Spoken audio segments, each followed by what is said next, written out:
I first encountered Miles on the Commission for Unalienable Rights. He gave this presentation to us, and it was this fantastic presentation. I said to myself then, immediately, I said, oh, we have to invite him to give a talk for Telos. And so, voila, he's here. I'm really very just delighted that he's able to do this for us. He is a professor of Chinese military and diplomatic history at the U.S. Naval Academy. He's also a fellow at the Hudson Institute, also at the Project 2049 Institute, and also with the Hoover Institution. He has a book that he wrote on OSS China, and he also wrote a book, The Dragon's War, on the Allies and China from 1937 to 1947. So he comes to us with a wealth of experience about this issue. He's also recently worked very closely with Mike Pompeo at the U.S. State Department in the Policy and Planning Office, and he continues to work closely with them, developing ideas on how the U.S. can engage with China. So please welcome Miles Yu. Really looking forward to his remarks.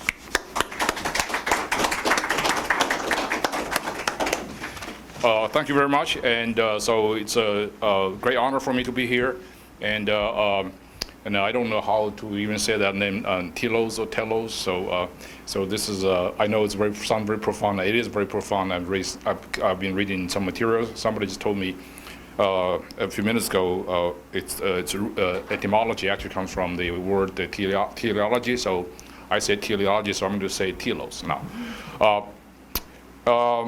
I came from a military institution where there's no clash of ideas. So so I think I'm in the business of education. They think I'm in the business of instruction. So I might say something, they will agree with me. So if I, out of my professional bad habit, I say something offensive, all I'm asking is don't come here to smack me in my face like what happened in Hollywood the other night. David, thank you very much for the very kind invitation and generous introduction. And as David indicated, I, for the last several years, been working for another fine Italian American, Mike Pompeo, who's our Secretary of 70th Secretary of State. He and I used to joke about he's very, it's the Army Navy thing, so it's always getting a little bit tense sometimes. And so he used to joke about he's being Italian, tougher, good, and very good filmmakers, and Ennio Morricone, Sergio Leone, all kind of stuff. So, at one point I told him, I said, I am actually Italian American too, because I have probably 1/2400th of Italian because of Marco Polo in there. so it's a great honor to be here anyway. Yeah. So now David asked me to give a talk, and I foolishly gave him a title: "Escape from Civilization's Predicaments." This is a predicament itself too, because it's too grandiose. So put me into this kind of a quandary, but it did give me some time to think about it. So I am not a philosopher, as I am told that many of you are, but I was trained as a historian, and by definition, a historian is almost like a failed philosopher. So, but I am a product of a deeply philosophical zeitgeist. Emblematic of our generations. As some of you may have known, I was born in China. I was raised there, and I came to this country several decades ago. And China is a country for the last several decades that has been vandalized by a radical Western communist ideology, an ideology that was said to be deeply rooted in critical philosophies of modern times.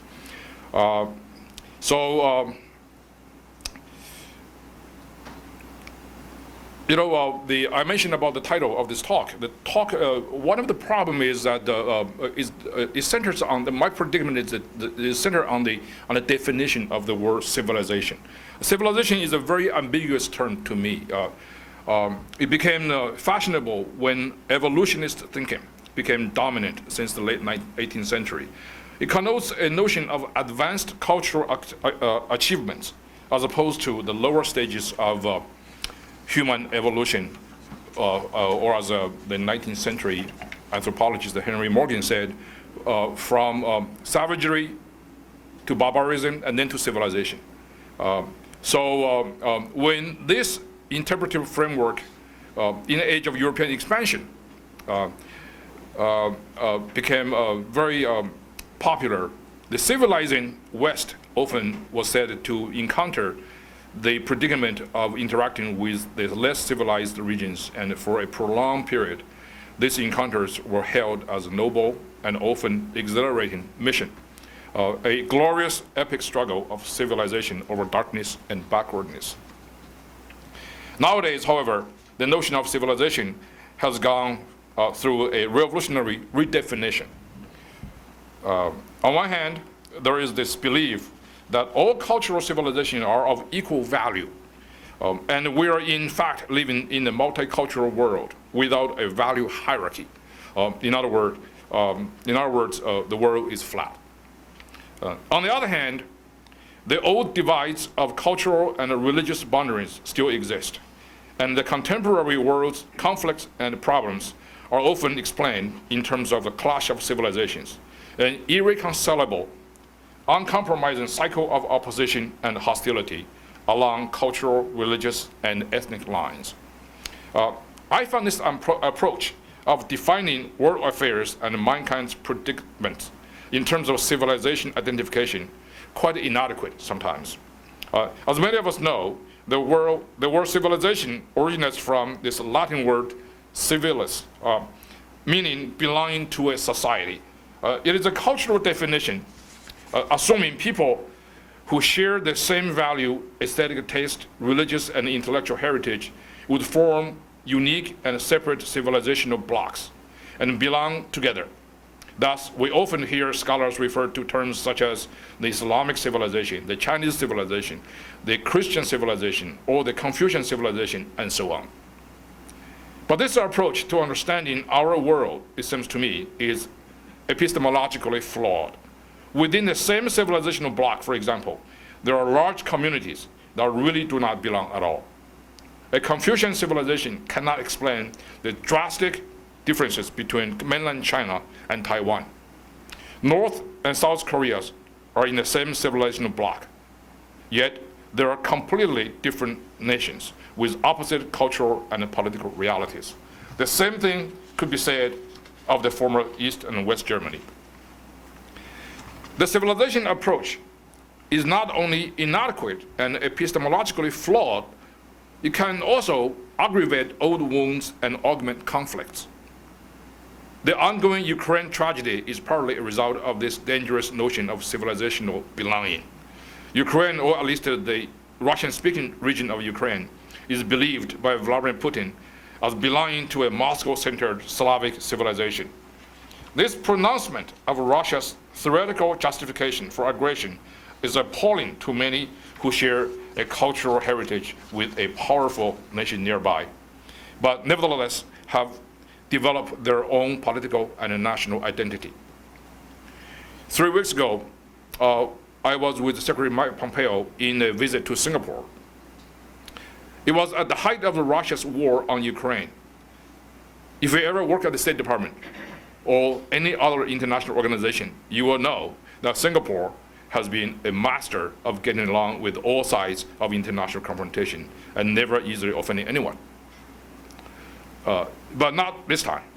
Singapore government reacted uncharacteristically aggressively with unmistakable clarity.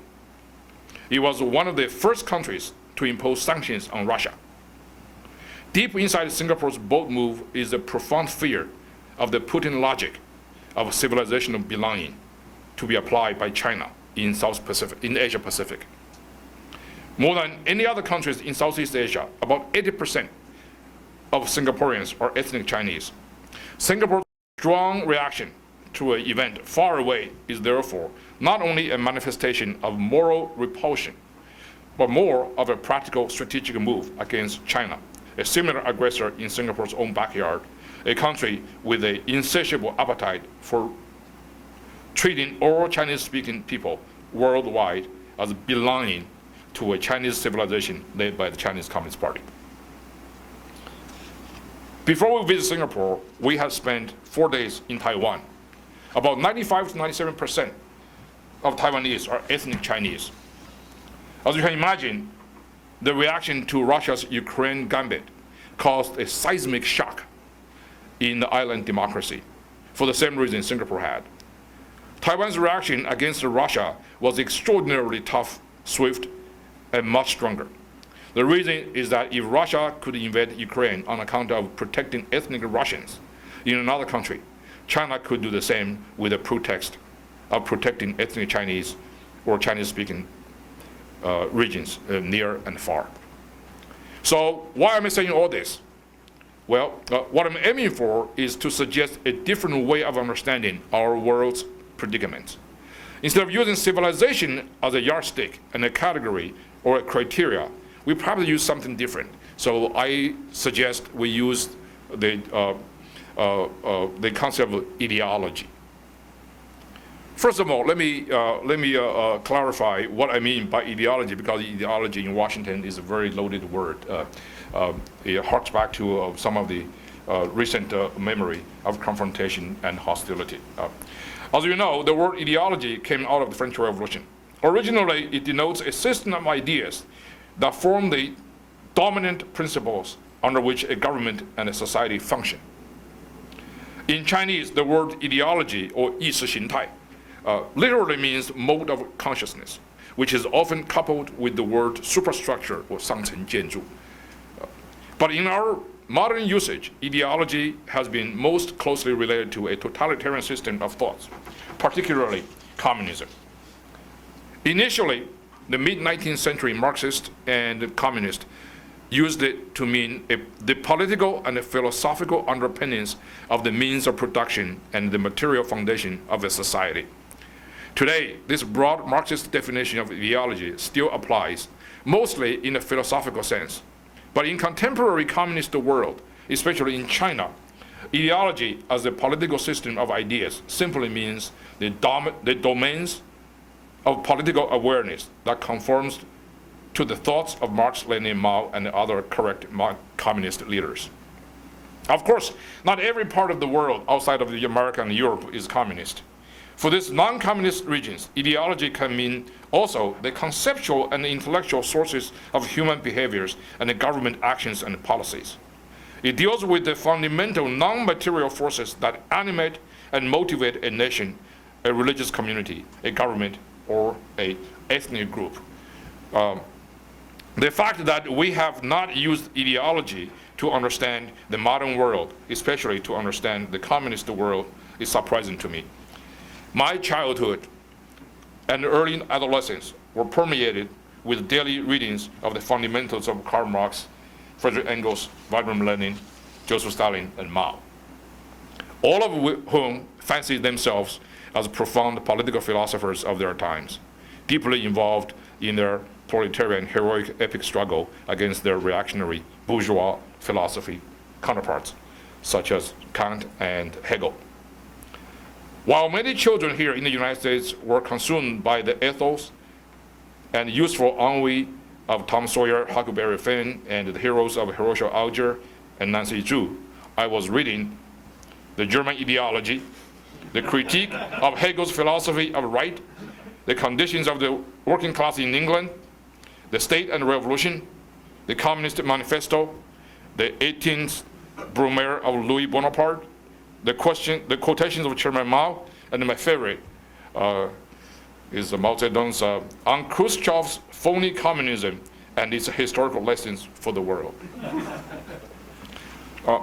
Like most Chinese immigrants of my generation, after I came to the United States more than 35 years ago, I also went through a prolonged and very painful intellectual deprogramming of my early indoctrination imposed upon me by my upbringing in a communist country. But truth be told, even before my new burst of freedom in this country, my normal useful rebelliousness had already cast doubt in my mind about the philosophical foundation of Marxist ideology. Its internal inconsistency, its abject failure in predicting the trends of capitalism, its dogmatism, historical determinism, its empirical and epistemological inadequacies, and so on. Even though I consider myself completely cured of my former infection with the communist ideology, having also acquired strong immunity to it, and I have dedicated much of my life to dealing with the ideological world I left behind. That is to say, I am acutely aware of the power behind a tortured world, fundamentally motivated and inspired by ideological powers and dogmatic devotions.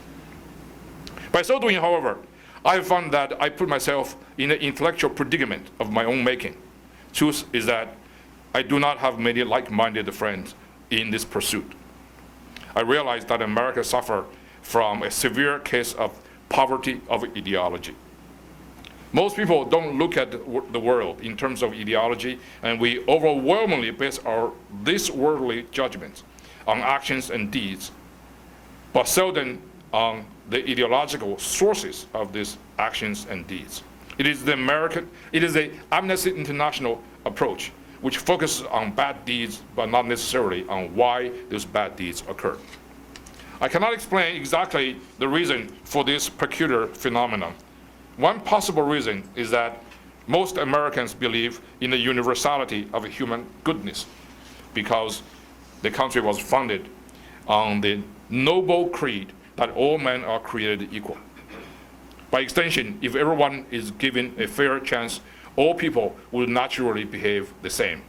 If Americans think communist ideology and theories sound odd and unnatural, they tend to think these ideological theories must also be odd to all other people as well.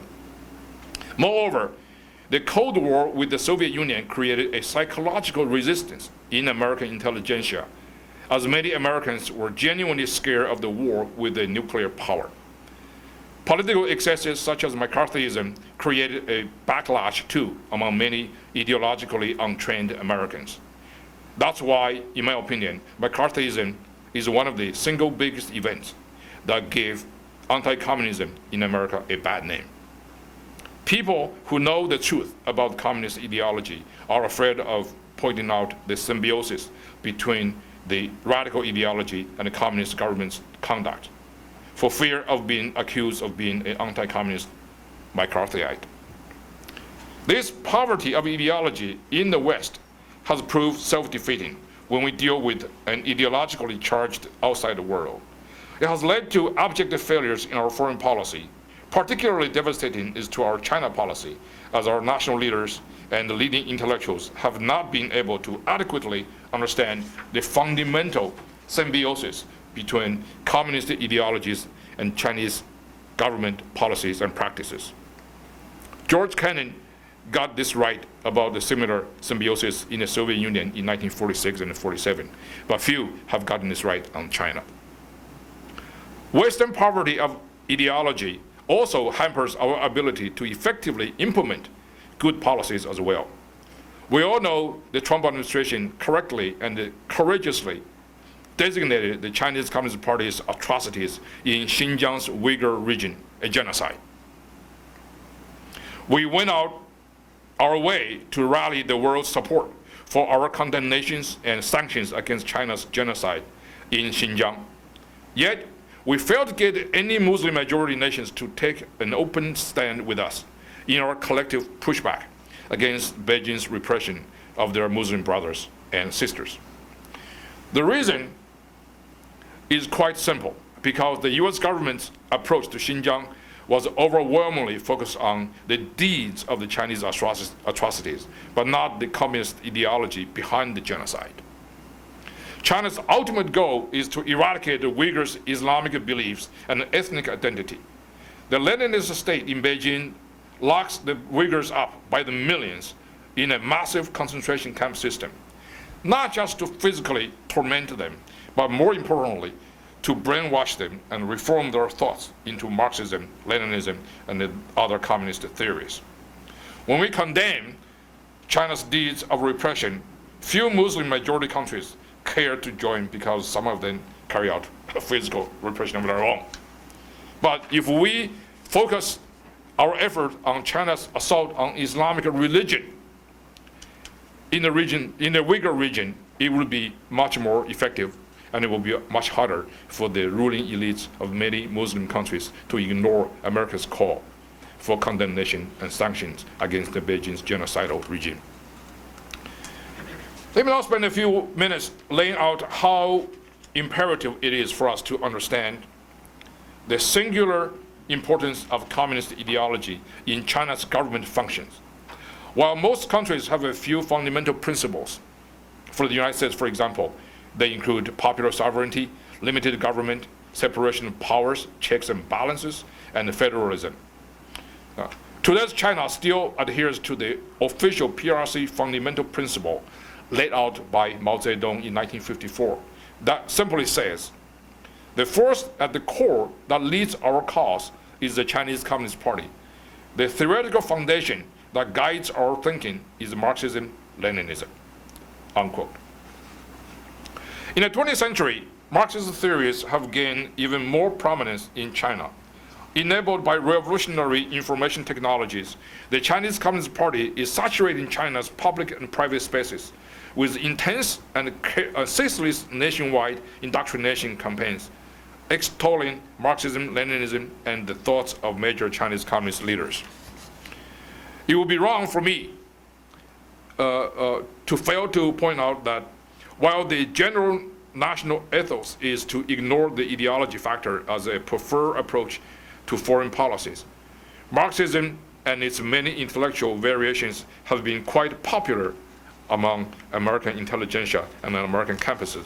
This was actually quite astonishing to me when I first came to this country many decades ago.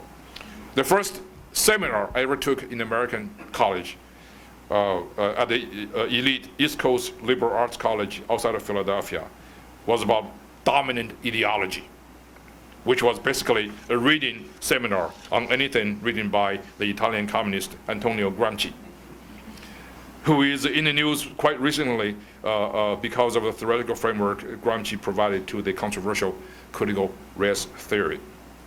In my graduate school, a few years later, at a very prominent university in Northern California, that is not Stanford, I couldn't escape my encounter with Marxism and neo-Marxism either. My required readings include Eric Hobsbawm, Emma Goldman, Noam Chomsky, and of course Derrida and Foucault. I think one of the reasons why Marxism is popular among American intellectuals is that Marxism is a philosophically all-encompassing with a universal application for any human conditions, especially about all forms of suffering and alienation. Or in Marxist parlance, it's called alienation from the true human nature. As you probably recall, that Marx has a very famous writing called the 1844 Manuscript on Philosophy and Economy, something like that I read when I was in college in China. It's in Chinese, and that's a very good translation, by the way. According to Marxism, what creates this alienation of true humanity is social classes, nations, communities, and individuals.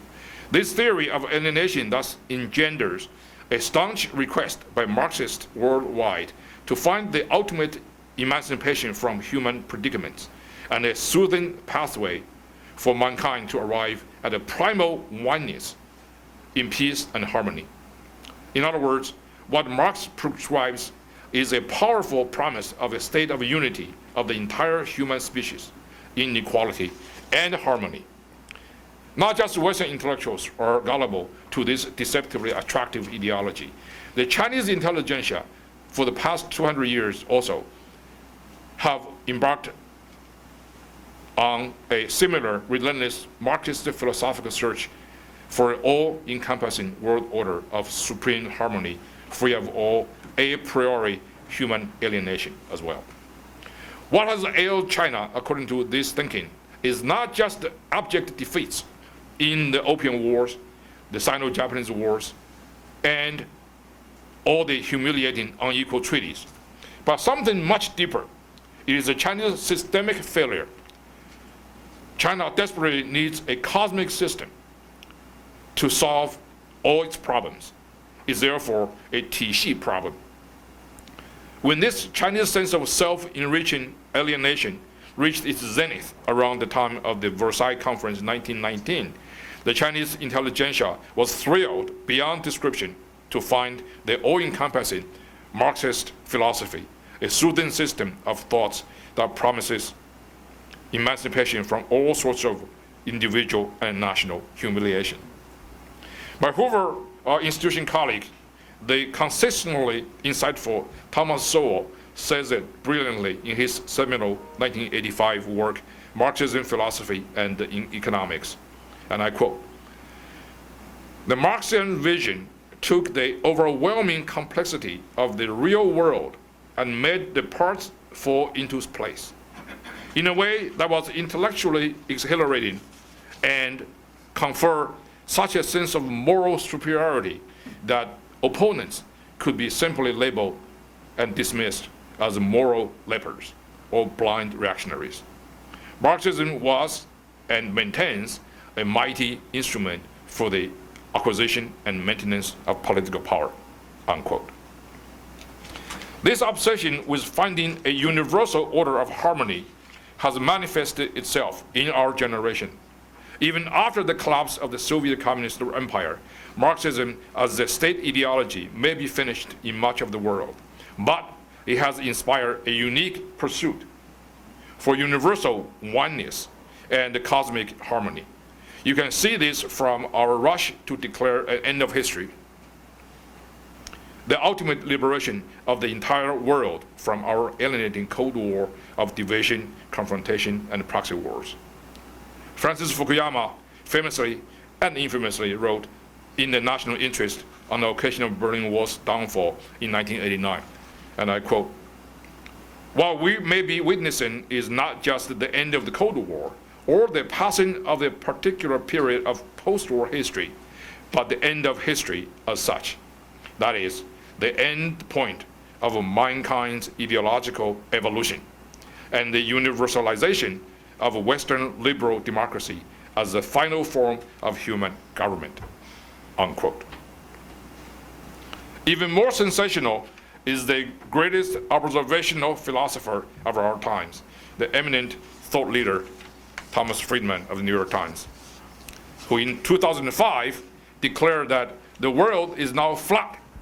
That is, a harmonious globalization had finally arrived. All insurmountable barriers separating all parts of the world are now demolished by the benign forces of globalizing mutual dependency and interconnecting telecommunication technologies. Shanghai and New York are basically operating on the same industrial and philosophical principles and political ethos, because Mr. Friedman had found excellent bagels and boundless supply of Starbucks coffees in both cities. This line of thinking, wishing for a universal harmonious order despite of reality, could be dangerous too, because it essentially denies individuality and pluralism. Contrary to Marxist vision for a harmonious universe, or what the Chinese Communist Party General Secretary Xi Jinping has been advocating for, a Chinese Communist Party-led community of common destiny for mankind, or 人类命运共同体. Most people do not want to live in a world with such oneness and unitary unanimity. Different civilizations, be it Islamic, Confucian, or Christian, all want to keep their unique identity, sometimes even through violent means. Attempts to confiscate such differences have caused catastrophic consequences. Furthermore, it is even futile to achieve such cosmic oneness because the backlashes will be and have been powerful. In fact, facing alarming harmonization of national identities and the founding principles through the forces of globalization and technological revolutions, the world's leading countries have reacted with profound resistance.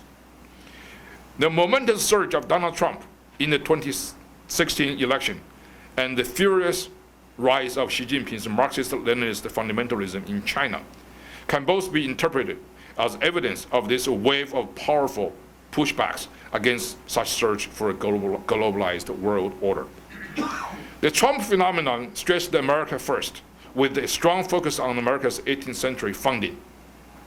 Similarly, General Secretary Xi Jinping could no longer risk the communist regime losing to globalizing forces of markets and free exchange of ideas. Therefore, he implemented the most rigid and fanatical Marxism-Leninism indoctrination, calling for every of the nearly 100 million Chinese Communist Party members to return to Marxist fundamentalism by a relentless national campaign called 勿忘初心, translated in English as never forget our original commitment to communism. As it has turned out, to the chagrin of Fukuyama and Friedman, history has not ended. All of the Enlightenment principles are being seriously challenged by authoritarian regimes in Moscow and in Beijing. The world is not flat, as economic, trade, information, political, military, and technological barriers are keeping free countries and captive nations further and further apart. Technologies have brought means to access unprecedented amount of information, but the information itself inside communist China, for example, is censored, filtered, and distorted by a high-tech Orwellian censorship and surveillance system. This is not caused by clash of civilizations, but by clash of ideologies. Ideologies of freedom and democracy versus ideologies of tyranny and dictatorship. Finally, excuse me, I would like to conclude my remarks by quoting Xi Jinping when he admonished his comrades in China in 2017 excuse me, at the 19th CCP Party Congress, and urged them to fully grasp the urgency of the epic struggle between the ideologically intoxicated Chinese Communist Party and the rest of the free world. Quote, "The wheels of history roll on. The tides of times are vast and mighty. History looks kindly on those with resolve, with drive and ambition, and with plenty of guts. It won't wait for the hesitant, the apathetic, and those shy of a challenge." End of quote. That's a call for action on behalf of Chinese communists in search of a Chinese Communist Party-led community of common destiny for mankind. Are we ready for the challenge? Thank you.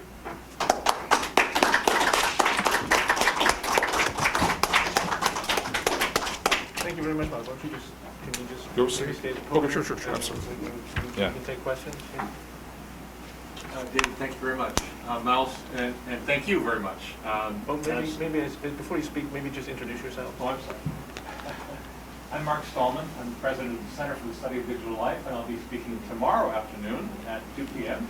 in session number 4 with a presentation entitled Three Spheres, East, West, and Digital. I hope you have a chance to attend. Miles, you and I have a lot in common, as it turns out. We both had relationships with Andy Marshall at Office of Assessment, Pentagon. Thank you. I happen to have been one of a handful of Westerners who attended the second conference on Marxism at PKU.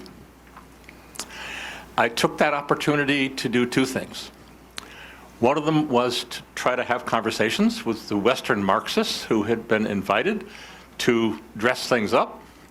But far more importantly, I had extensive conversations with deans of the School of Marxism spread across the country. There was no Marxist-Leninism. The Chinese were not talking Marxist-Leninism at all. The Americans and Europeans who were there were baffled. What happened to Marx? What happened to Lenin?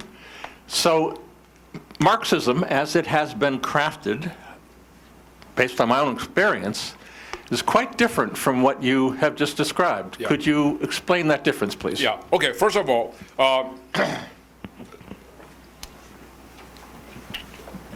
Chinese Communist Party was founded in 1921 by the Comintern, by the Third Communist International. Ever since its founding in 1921, Chinese Communist Party has always been in a constant struggle against what the party insiders call the revisionism. So the Soviet Union is not genuine communism because of all kinds of revisionists, right? Stalin was a good one, but he's dead. And then Khrushchev onward, they're all not genuine. China has fought all sort of other versions of communism, right? Tito in Yugoslavia, Castro in Cuba. And in the views of Chinese Communist Party, no other version of communism is truer to its original version of communism than the Chinese Communist Party. So we often hear the Chinese communists say, you know what, we're building socialism with Chinese characteristics. People always misunderstood. Somehow this is Chinese national characteristic. No. What Chinese Communist Party is saying is, this is a Chinese communist version with the Chinese Communist Party's interpretation of original communist theories. So that's why it's very important for them to that. If you read the Chinese, now listen, when on the occasion of Karl Marx's 200th anniversary, the birthday, and Karl Marx's birthplace was Trier, Germany. Which country, which entity did all the celebratory stuff? China donated a huge, gigantic statue. They give money to that place. So that's what they're throwing. So Marxism, what the Chinese say is their version of communism is pretty authentic. There are about 3,000 colleges and universities in all of China. There are about 3 times as many party schools. I mean, party schools, we're not talking about Chico or other schools, right? We're talking about the Communist Party cadre training school. Its job is to train to study Marxism and Leninism. So they have their unique brand of communism. So I suspect the one you went to probably with Professor Michael Farquhar and several other people in Peking University when China took out. China wants to establish the sort of as a center of the global Marxist theory study. That's what Peking University is about. So they throw out a lot of money to do that. So I don't know how much they actually have discussed in an international forum, openly about what they believe is authentic Marxism and Leninism. But based on what I know, there's sort of a open and behind that view. Secondly, I would say there's this. You may be right. The Chinese do not talk much about Marxism nearly as much as about Leninism, right? So in Chinese party school, in Chinese orthodox interpretation of Marxism, this place a lot of emphasis on Leninism. Now, Lenin is different from Marxism in several ways. Number one, Lenin say, hey, listen, Marx said the most likely, the most possible, the most genuine communist revolution will first take place in the most industrialized countries, right? Like Great Britain and the United States. Marx was wrong. Lenin said, no. The imperialism is kind of a chain. It's global. Therefore, the opposition is most likely to break out, to break at the weakest link. So that's Lenin's theory. China is really much into the weakest link. That's why China, unlike the Soviet Union, always very keen to fomenting communist movement in the so-called third world, right? Because that's the weakest chain. So another thing is, unlike Marx, Lenin really stressed the ultimate importance of the role of the vanguard of the proletariat. That is the party. So Leninism is really important. In China, you go anywhere, I mean, party is supreme. Party rules every aspect of human existence, right? So that's why. So that's Leninism, and this all theory. There's a lot of theories over there. So what I would suggest is, seriously, if you read the People's Daily, you read Xinhua, right? Just read them every day. I mean, party talk. Xi Jinping is not like an alien. He talks language that it's like Elon Musk. Elon Musk talks English that I don't understand, but it's revolutionary. He's an out-of-box thinker, right? Xi Jinping talks about different kind of out-of-box thinker. It's all full of jargons. I mean, this guy has a PhD in Marxism from Tsinghua University. I mean, that's what they are. I hope I understand the question. Different microphone. Right behind you, Dory.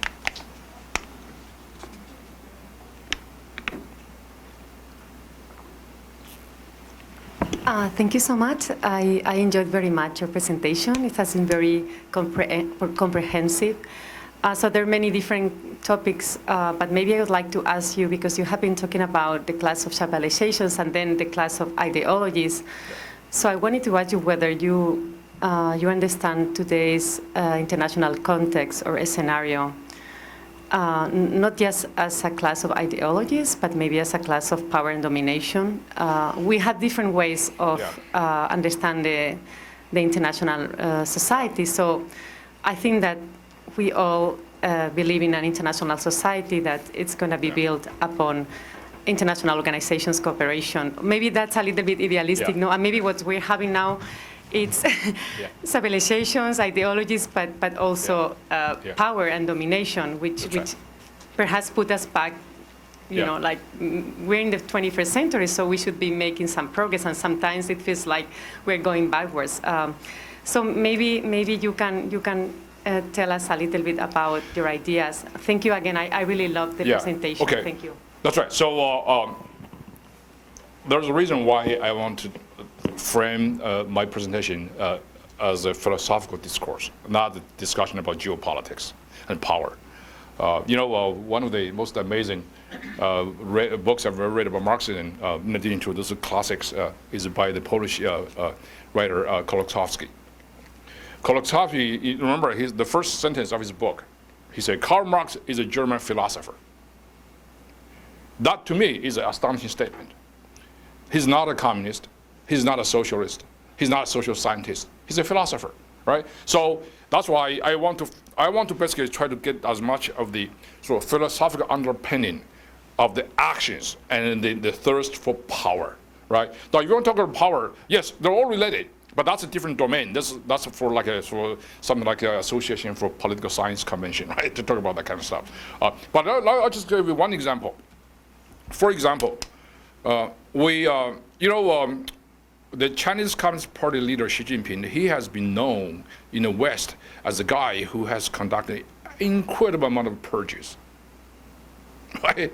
I mean, he purged like thousands of people.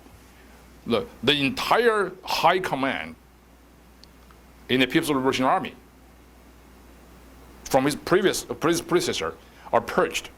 We're talking about like 5 stars, 4 stars, but hundreds. The reason he does this, you might say, from your perspective, I'm sorry if I haven't misunderstood your question. Yes, this is for personal power grabbing, because he wants to consolidate his power. But see, that's a misunderstanding of the motive. Xi Jinping is deeply sort of infected with this kind of theory. He really is guided by a lot of theories. So in his understanding of these things, in Marxism, there is this thing called the dialectical process, right? So you had this, thesis, antithesis, and then synthesis, right, over there. So the party Xi Jinping believed, because the Communist Party has so many people, and there are people who are young, who are old, people who are correct, people who are wrong, and how do you actually make sure that the essence of the party remain true? You have to go through a dialectical process, constantly get rid of the one that's not good. That mechanism, in Xi Jinping's thought, is purging. So it's not necessary for power. Of course, it's very convenient, but he can interpret this with the Marxist theory, which is deeply philosophical and deeply intellectual, and deadly intellectual, I should say. So he actually, this is not Xi Jinping's own invention, by the way.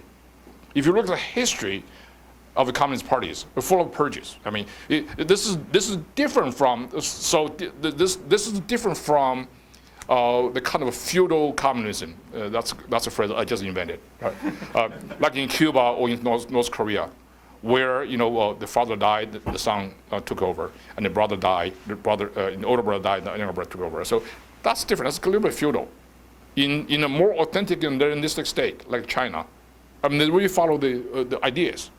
They follow the philosophical understanding of what power, what structure and superstructure is all about. So that basically that's my sort of a detour answer to your question. Maybe sometimes I might be focusing on just one element, and maybe it's to understand certain situations or contexts. It's good to take different perspectives. So the philosophical, the political, the realpolitik. So thank you so much. Yeah. So what? I've read a lot of things about the genocide, the atrocity, killings, because historians it's a very grim business. So Pol Pot was not a monster. If you know Ho Chi Minh, he's not bad guy's human being.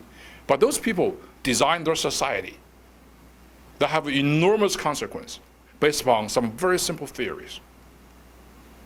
Those were ideologically intoxicated people doing incredible things. Conversely, I don't want to sound like a little bit too dialectical, but you look at Robespierre, right?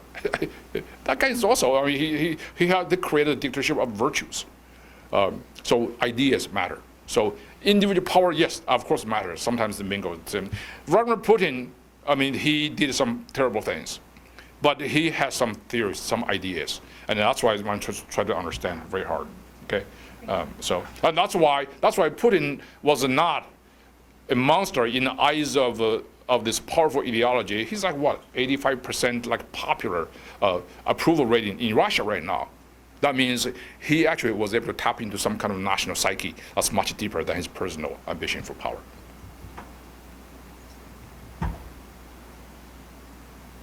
Oh, Erika.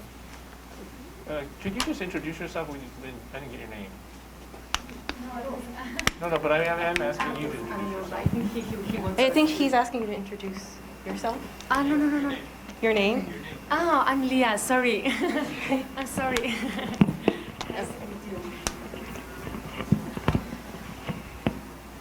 Hi, my name's Casey Spinks. I'll be presenting a paper tomorrow morning. Thank you for your talk. I was struck by one point where you compared developments in 2016 with both Xi Jinping and Donald Trump's. And I was struck by the fact in which you mentioned that both of them were straining to bring back these values and ideologies from the past. Yeah. And of course, I fully agree with you. Ideas are very important here, but I'm also struck by the fact that these are reproductions of ideas, not perhaps the production of new ideologies and things that are kind of pushing us into the future, but rather either straining to go back or try. And I would say even some of the responses to Trump's rise exhibit some of those characteristics as well, like our democratic values are at stake if we don't beat Trump's, things like. So there's a lot of reaching back towards the past. So what do you think is going on there with these ideas? Because as important as ideology and ideas are, it seems like Fukuyama is right, at least in one sense, in that we aren't seeming to be producing new ones. Okay, so I don't think we're living in the age of nuances now. That's itself, I think, can explain the rise of Donald Trump as well, because we live in the age of information where we have so much information we don't know what to make of it, sense of it. I think Donald Trump's genius is that he could articulate some very simple things using a very straightforward language that the commoners could understand. And he tapped into the national psyche. When he could relate globalization as a force to extinguish unique American tradition, and that's pretty powerful, right? You tap into the Tea Party. It's not Donald Trump, Tea Party before him. So I think he could make the voice heard and echoed. And so I think that's you're absolutely right. It's not a new idea, but I was not saying it's new.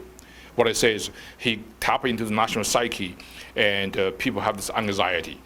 So when I was reading all those angry articles, from all the publications, now reminds me of this kind of a profound perplexity.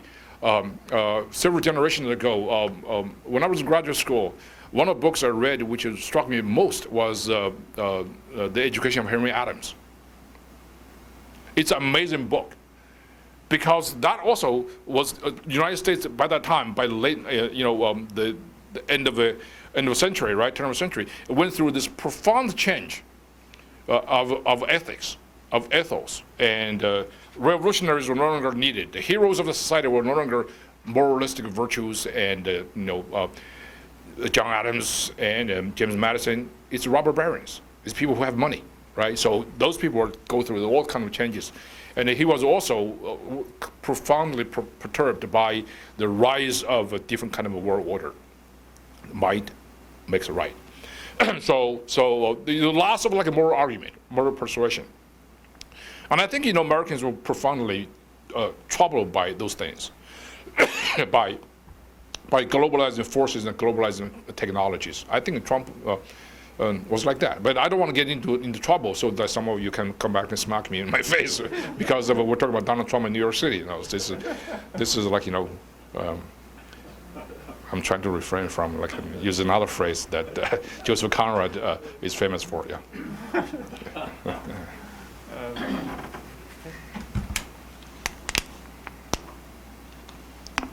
My name is Fernando Gomez Herrero. I'll be talking tomorrow in the afternoon. It's a clarification question. You have claimed a philosophical discourse separate from geopolitics. So my question is, what do you call your philosophical discourse? Because obviously you have you have shown a visceral anti-communism, anti-Chinese regime, okay? So whether we find that convincing or not is another matter. Yeah, Whether we're sympathetic with you is another matter. But I'm wondering your self-description, your self-definition as to how you understand the term philosophy in your own explanation of things. Okay, so I think you're right. You used the word claim. I did claim that I tried to separate. How successful my attempt was, that's a different matter. So I don't think I have a visceral sort of emotional response to the regime. I mean, I've led that country almost 40 years now. So time, as a famous geostrategist in Washington said the other day, the passage of time does bring significance in reality. So what I have benefited from the passage of time is actually this kind of psychological distance between me and that. And so what I'm trying to bring to you today is what I think, as best as I could, is the reality of China. China is a country saturated with the communist ideological indoctrination. All Chinese policies, domestic and foreign, are guided by those fundamental principles. And if you ask me if I have shown any kind of emotional response to the lack of attention to that, yes, I do. I live in the United States. I live in Washington, D.C. I was deeply involved in policy formulation. And it was absolutely appalling to me to see many of our China experts spend their lifetime doing United States government. They totally ignore this idea of China as a communist country is new to them. So everything that we do in Washington, D.C. for decades is a matter of foreign policy. Our job is to manage a relationship. It's not to consider how our subject country is totally different. They operate on a completely different principle. And we have to have that kind of sense of realism in order to formulate our own policy. The dilemma here is that because two systems are completely incompatible, therefore, you really cannot do total reciprocity. When China shut down the American journalist offices in Beijing, we cannot kick all of journalists out of this country because it's a matter of different kind of countries, right? And there's a law. So that's the problem. But somehow we have to. Open society is a great thing. It's a strength of democracy, but open society is also vulnerable. That's why and many of my colleagues in the State Department, we actually try to figure out what's the best way for the Americans to combat this, I would say, massive infiltration. Sounds very conspiratorial, not impact by the Chinese government. I mean, their impact is pretty strong here, and that affected the fundamental sinews of what America is all about. So that's what I'm saying. So I want to alert people, there is this reality out there that's different. China is a very different country. Russia is also a different country. We have to have a sense of reality. Well, we had a question here.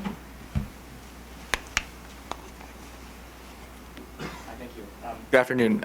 My name is Alex Hu. I'm in undergraduate junior at Yale University. It's my first time at a Telos event, so thank you. I have a question about the ongoing Confucian revival in China right now, or rather the general sort of religious revival, right? I mean, the Confucian case in specifically, you have the Communist Party sort of astroturfing the church movement and all of this. It seems like the sort of spiritual reawakening of Chinese society has been sort of going on a fairly consistent trajectory since the 80s, right? More and more people getting involved. And so do you see this, because we're speaking about civilizations today, as potentially going to transform the regime itself? Because it seems like there is a kind of outpouring of feeling. That's a very good question. Now, implied in your question is basically, this idea that when I say communists in China, I'm not talking about the ordinary people. Overwhelming majority of Chinese people don't really believe in communism at all. However, China is a dictatorship. What really matters is the power elite, the ruling class, the 100 million party members.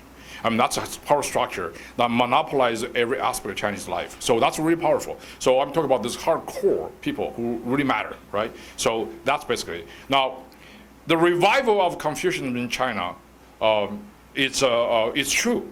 It's been happening, but it also is not happening simultaneously.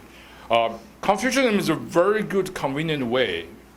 All ruling class people like Confucianism because it really stresses hierarchy, respect for authority, all the things, right? But a religion only makes sense, and the revival of anything makes sense only in an environment where religion is constitutionally protected, the practice of any religion, right? So in China, you don't have that. So your practical religion, Confucianism, is very difficult to take the Confucianist practice to its logical conclusion. For example, if you want to have some kind of ceremony to celebrate Confucius' birthday, you got to go through a lot of permits. The system is designed to stop you from doing that kind of stuff, unless it's completely controlled by the party, right? So secondly, Confucianism also could be very dangerous too. Because in Confucianism, is also say there's the idea of the mandate of heaven, right? Because it deals with legitimacy. Confucianism works because it assumes the regime is legitimate through the mandate of heaven, which is very, very weird stuff. It's like a divine rights to rule, right? It's pre-modern. It's anti-democratic. But the Chinese people were always very, very keen to develop some kind of mass psychology to assume the regime in power may have lost its mandate of heaven, right? So that's why, and people don't have any tangible proof to get that kind of a message. Historical history, the most tangible proof is always through signs of earthquake, fire, floods, right? And that's why the Chinese Communist Party is really scared of this, any mass movement, any religious movement. Once you develop to a certain scale, it will be done. Like a Falun Gong, for example. That's a very good example, right? So, so Confucianism, yes, there is a revival. I think it's a revival mostly for tourists, to be honest with you.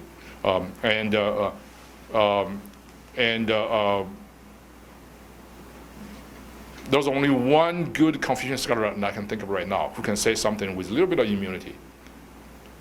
It's a Canadian guy, Daniel Bell. He lived on a thin thread. He couldn't even live in Beijing. He was shuffled to Shandong province, right? He's a guy who has a visceral dislike of Western democracy, so he goes to China to find his intellectual pilgrimage over there. But he couldn't even publish his book very freely. But he could. I think he could never be allowed to become the voice of the advocacy.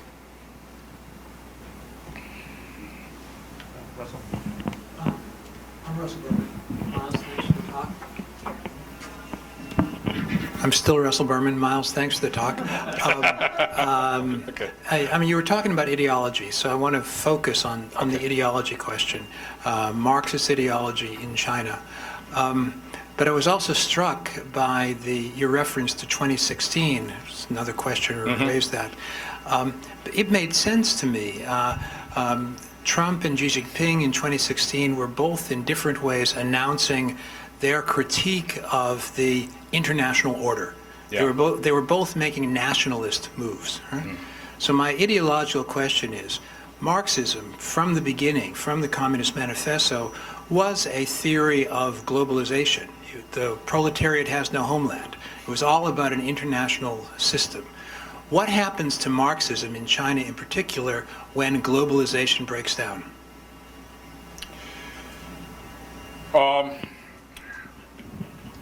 I don't think I quite understand your question, but I think I understand. Okay, but I don't know whether the correct one. So I may be a revisionist or Russell Berman thoughts.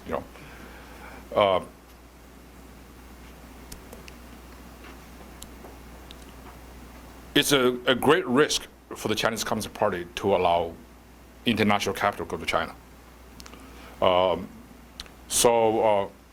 But they really cannot afford not to do it, because the Chinese economy is about 50-50, right? So 50% of Chinese economy is controlled by the government directly. Another 50 is basically in sort of we call, there's no private enterprise per se in China, because everything is owned by the government, means of production, they say. So you are allowed to practice capitalism within the international trading system. But ultimately, the government can allow you to do it and also can disallow you to do it anytime. Alibaba, all other things are the same thing. However, this sort of non-state factor has been the sole source of China's economic growth. Almost 100% of China's economic growth has come from that private sector. And that private sector has become very, very powerful. It's intrinsically related to international capital, right? Like say Alibaba. Alibaba basically is China's version of Amazon. And it's much more powerful than that. So Alibaba has built a consumer database of 550 million people. That's a lot of people. How you bank, how you do. Unlike the United States, in China, everybody, the payment system is all through this. Credit card is ancient, Checks is what? Nobody knows it. So it's a very, very electronic, very advanced. It's all because of Alibaba doing things. So, and then Alibaba wants to have its own payment system. That deals with China's monopoly on currency. That freaks them out. So that's why the party say, hey, this is too dangerous. We cannot allow it to do this. First of all, we cannot have total control of the 500 million database, right? We have to do it. So that's why Xi Jinping took over, right? So that's why I think when we say, decoupling is bad for global trade, it's like we assume that China doesn't want it. If you read Xi Jinping, if you follow him, it's the opposite. He doesn't mind, because he calibrated the risk and the benefit, right? So he's actually facilitating that kind of process, decoupling, because it will be safer. Ultimately, it's the regime survival that's really matters. So, people are surprised, at least the Wall Street Journal is surprised, that somehow when the U.S. government is trying to sort of to strengthen the regulatory control of Chinese companies listed in the United States, we thought China will basically, hey, they're going to protest, they're going to do something. No, China said, okay, let's get out of there. The government basically was actively sort of speed up that process. It's all about how much the party can control, how much they cannot. So in the scenario you mentioned, I think Chinese Communist Party will be totally happy to have total control of the non-state sector of economy and what Habermas said, public space.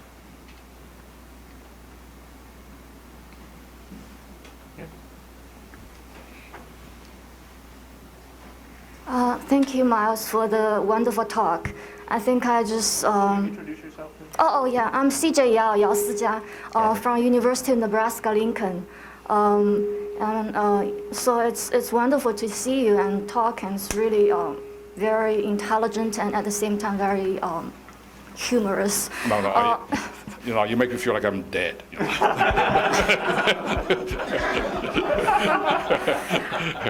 I just feel like the talk is really inspiring, and also really like the theme this time for Telos because it's civilization.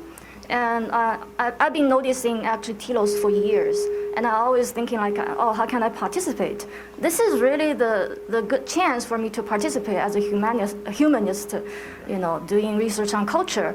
So when it comes like civilization, it's really kind of like I agree and disagree, just as I was listening to your talk also, agree and disagree when you're talking about China. You are very alert about a lot of parts of the China part, like, the side part, the dark part. And about the Marxist side, I think I agree with you about the Marxism when we were taught in China, and also it's kind of different when I come here to take the critical theory courses, and it's so different to interpret Marx theory, different from China. But now I kind of change also, like I transform my interpretation of Marx again, thinking that it's actually kind of same to some extent, because, to some extent you're also mentioning like, Marx is kind of like, that kind of theory is making like flattening. And now I kind of feel like in US that has the trend, like really the multiculturalism, there is no value hierarchy. That is making me think of that in China we are also kind of think everybody is equal, but we are also like working together and labor and serve the country. So just like the civilization, and I just feel like, I always have a passion for culture.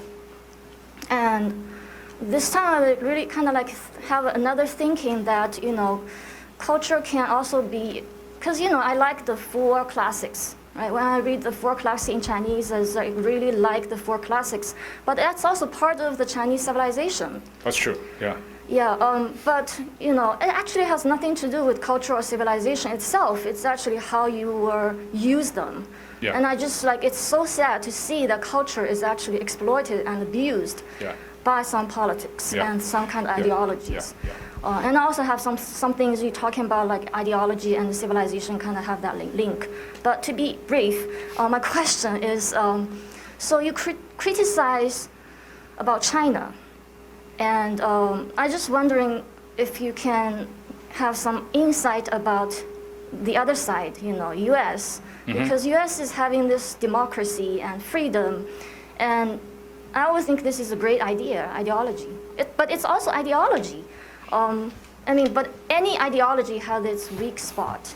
I know we don't want to talk about Trump, but when we talk about when the pandemic starts, there's like a misinformation about the virus and the mask, and it was like people's lives are not actually thought about, but it's always an economic number. Yeah. So I just wonder, we don't want to wear a mask, or we don't want to do this, and it's my freedom. That's right. So that's the typical American freedom. It could be also harm, have the harm part, negative part. So I just wonder. Yeah. So I think that's a very good question. Thank you for all those kind of words about my talk. Let me just put it this way. The last time I heard the American intellectual talk about American ideology is Richard Hofstadter, right? He's long dead. That was a long time ago. So when Americans use ideology, it always feels a little bit strange to me, because Americans don't talk about that kind of stuff at all. Does not necessarily mean there's no ideology at all, right? There are. But as I say, I started my talk by talking about the fundamental founding creed of American. That's it. All men are created equal. So those things were so self-evident. No pun intended, right? It's there. So people don't talk about it. I will say, we often say, America is the oldest democracy, and democracy is about processes over there. Majority will has to be respected, minority rights has to be protected. Those are all right. But those are sort of, rat race, right? And the party politics are always very dirty, back and forth, back and forth. If you live in Washington, D.C. like I do, it's pretty sickening, as a matter of fact. So I turned my TV to like a fishing show now. So no politics. But there is something that's really, really deep. And I think one of the things, fundamental difference between China and the United States ideology is that China's ideology is always spoken. It has to be propagated. The United States, you don't talk about it. One of the guys that I actually think that really knows about this kind of stuff, the unspoken American ideology, is George Will. So George Will, many years ago, wrote a book, something about the unique American, the peculiar American sort of a sense of ideology. That is, there's an area that beyond the reach of the majority. So beyond the reach of the majority is a phrase taken from Madison. That's a very interesting idea. That is, outside of the cycle of vicious politics, majority, minority, Democrats, Republicans, Federalists, Whig, whatever you fight, right? For Confederacy and the Union.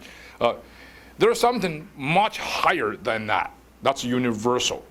That universality is basically the area that beyond the reach of the majority. In other words, it's like a nirvana. It's out of rat race. It's out of the suffering cycle. This actually is the idea that Secretary Pompeo, behind his commissioning of this committee, it's called the Committee on Unalienable Rights. That area beyond the reach of majority is the unalienable rights. If you want to say what's the essence of American ideology, in my view, that's it. It's basically everybody is there, and without doubt, you are majority, minority, that's yours. I don't know how. Of course, we can talk about American ideology. There's mostly from the political science department, history department right now is talking about American imperialism, this racism, all the things. I don't think that's ideology. I always say that's like legacy of history, and we're always working toward the more perfect union. And we had this very founding domain of beyond the reach of majority, and we work from that perfect promise and onward. So that's basically that's my understanding of American ideology. So I don't know. I could be wrong.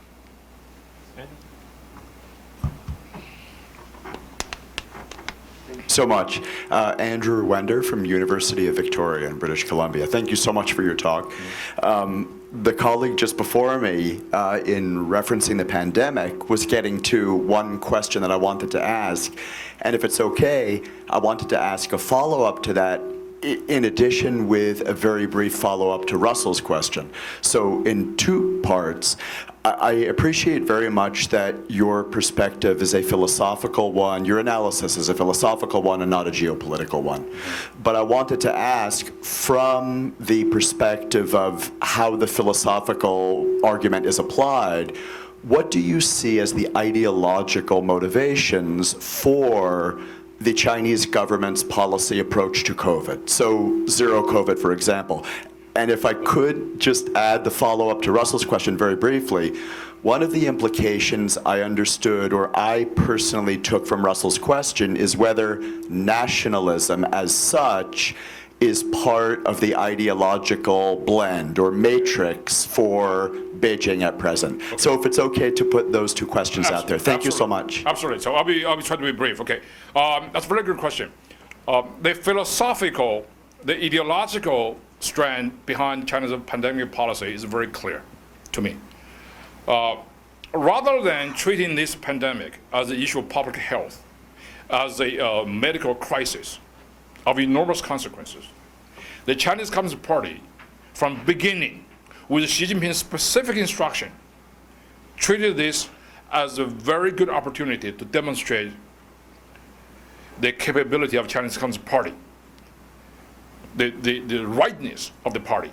If you don't believe me, watch all his speeches. his first publicly published speech to the whole nation is on February 23rd of 2020. In that speech, he was talking about every Communist Party member should take this opportunity to showcase the glory and the virtue of the Chinese Communist Party. Every party member should be on the front line to fight this thing. So this is very consistent, by the way. It's not Xi Jinping. Every time there's a flood, there's kind of fire, earthquake, natural disasters, the party center get really excited. But this is a great opportunity to showcase. This is not exactly we focus like in the hydraulic society, Oriental despotism, but it's very close. So in the February speech, Xi Jinping, which is a sort of guideline, if you read it, it's very comprehensive. I translated the whole thing for the entire U.S. government. The next day it came out. So, and people get it. So Xi Jinping said, you know what, because we have to really treat this as a political task rather than a public health issue, therefore, we must guarantee positive energy is released. In other words, 正能量. In other words, all the information that will depict this as bad, from the doctors, from the scientists, from journalists, has to be squelched. That's exactly what happened. So that's why the ideological underpinning of China's pandemic policy is very clear to me. And you know what? Xi Jinping, in that speech, he said, because when the pandemic broke out, everybody reporting about this, the Communist Party just remained silent for about like 3 weeks. And New York Times wrote an article and said, hey, where's Xi Jinping? So where's Waldo? No, he's not to be found. And then in late February, the speech I mentioned about, the first public speech, he mentioned something very, very interesting. He said, you know what, I took this very seriously. I took personal command of the whole issue from the beginning. As a matter of fact, my first meeting of Politburo took place on January 7th, 2020. That's days, like literally a week after the outbreak, right? Reported. I give instructions. What did he say to that Politburo meeting? Nobody knows. But all we know is next day, if you follow his speeches, right? Next day, he was somewhere in some kind of a celebrity party school to talk about the advanced nature of the Chinese Communist Party, the timeliness of the Chinese Communist theory. I mean, this guy is ideologically obsessed. He talked about those things, so this is the one we call the political animal, in a different context. So that's why I think China's policy is guided by, I use a philosophical, it's kind of a little bit of a nerdy word to say it, but it's ideological, really is. When we criticize them for their cover-up, that is another piece of tangible evidence of international anti-China forces trying to stifle the triumph of socialism under Chinese Communist Party. It's all there in the open. I don't even have to read the tea leaves. So we have to develop the habit of taking their words very seriously. So what's the second question you talk about? It was just about whether you perceive nationalism distinctly as part of the ideological makeup. Oh, yes. Nationalism is a tool. It's not the ultimate. The Chinese, Chinese suffering in Taiwan, right? Taiwan is a matter of national unification. It's a symbolic, ultimate symbol of Chinese nationalism. Listen, the Chinese Communist Party don't care about national territory at all. If you superimpose the map, a Chinese political map, just territorial map of 1949, and today's map, 2022, you superimpose a new map over there, you see how many Chinese territories the Chinese Communist Party has given away. It's about like 20, 30 times bigger than Taiwan. All to the countries China considers friendly. Mongolia, Burma, former Soviet Union, and North Korea even, you name it. So if Chinese Communist Party is really nationalist, that should not really happen, right? So that's one thing. Another thing is nationalism obviously is very important because this is the Chinese Communist Party. Earlier I mentioned about this gigantic schism between the ruling elite and the people. The Chinese people don't really believe in communism at all, but they live in China. They're nationalists, right? For classics, all the things. Of course, it's good. If Chinese team win Olympic gold, if I were a Chinese citizen, I would be very proud of that, right? As a matter of fact, I'm proud of all the people who won who won medals, right? So this is something that you champion this thing. So I would consider that Chinese nationalism expressed in a normal way, but that Chinese nationalism has been exploited to the greatest extent by the Chinese Communist Party to use that for geopolitics, particularly in South China Sea and other regions, because China uses nationalism to champion its big power status. I mean, China is a 大国, right? And all those other tiny countries over there in the periphery, the Vietnamese, the Philippines, they're 小国, they're little countries. They openly say so. So there is kind of a little bit of chauvinism over there. In that sense, I think there is kind of a Putin idea and a Xi Jinping idea. They converge, but ultimately, I think it's something deeper than that. If China really is a nationalist country, the party probably should take care of its own people, right? National needs. I mean, look at China. I mean, the oppositional clash is so ready to erupt in China. You watch what's going on in Shanghai. The Chinese Communist Party said, you know what? We found some kind of cases, right? 200 cases of asymptomatic test. The whole city of 22 million locked down. Are you kidding me? So that's, I mean, people in Shanghai is just had enough now. I mean, so in other words, I mean, the tension is there. So I think the party always is, Xi Jinping have two great things to say about Chinese system.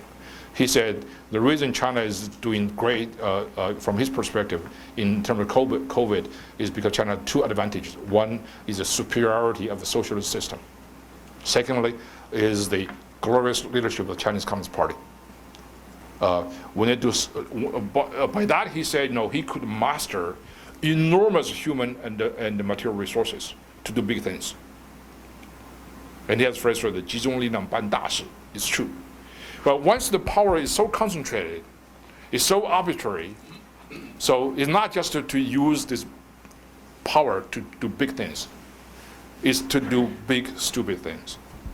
And that's what eventually would happen. Look at what China's history, I'm a historian, look at all the things from really forward Cultural Revolution, it's all have this kind of landmark mentality, eglomaniac mentality. That's also very reflective of that. So power has to be checked, has to be diffused. Otherwise, we're all going to be screwed. Thank you very much.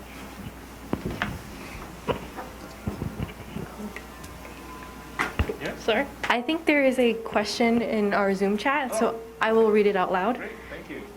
It is from Kieran Skinner, and they ask, Miles, do you think we got it right in policy planning at the State Department when I started talking about China as a civilizational challenge? Yeah, I think it's right. I mean, I think when I say civilization, well, when you use the phrase, hi Karen, by the way. Okay.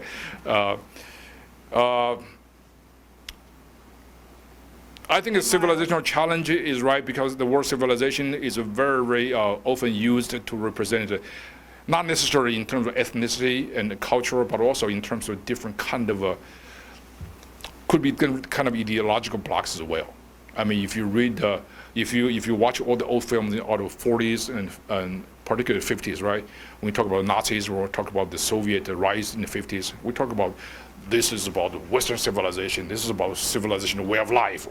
So I think it is in that sense the challenge posed by the Chinese Communist Party is very similar. However, it is not like the ethnic Chinese people challenging the rest of people who are non-Chinese, right? Because as I say, most of people in China who are ethnically Chinese, they don't agree with the Chinese Communist Party. I mean, the overwhelming majority of people in Taiwan who are ethnic Chinese, they don't like that. So I think my understanding that when you say civilizational challenge, from that perspective, I think, yes, it is right.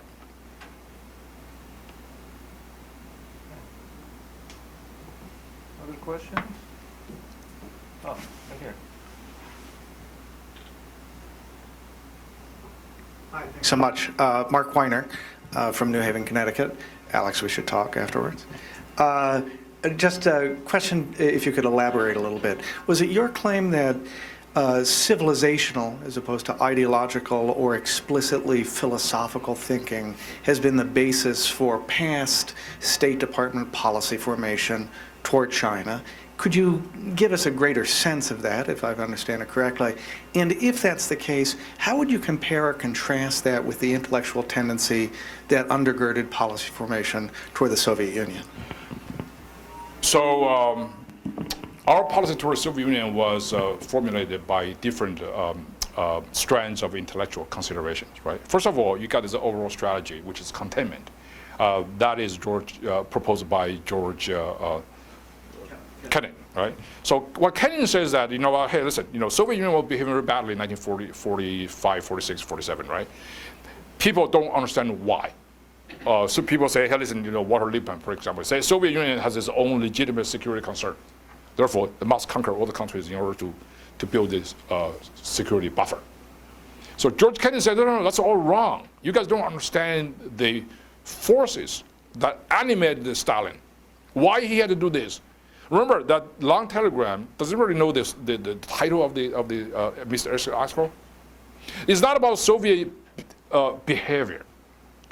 It's called the sources, the source of Soviet conduct. That's about ideological understanding of that. That's why we got it right, because we understand. George Kennan first said this is a Soviet expansionism is intrinsically related to Marxist-Leninist ideology. Okay, and there's also some other things, but this is a predominant interpretation, a conclusion of what I say. That's why we have this very strong theoretical understanding of that. Secondly, and we have a national consensus. Because George Kennan won the argument. We have leadership too. Truman, Eisenhower, they all got it right. So there's national commitment. On top of that, we have congressional act and the American popular commitment to it. The National Security Act of 1947 completely changed our defense and intelligence establishment to basically deal with the overwhelming central threat of our time, which is the Soviet Union. So they would not be bothered by, say, for example, our inability to shut down the Soviet like a task or Soviet like some kind of company here. We cannot do it right now because China is integrated into the global trading system.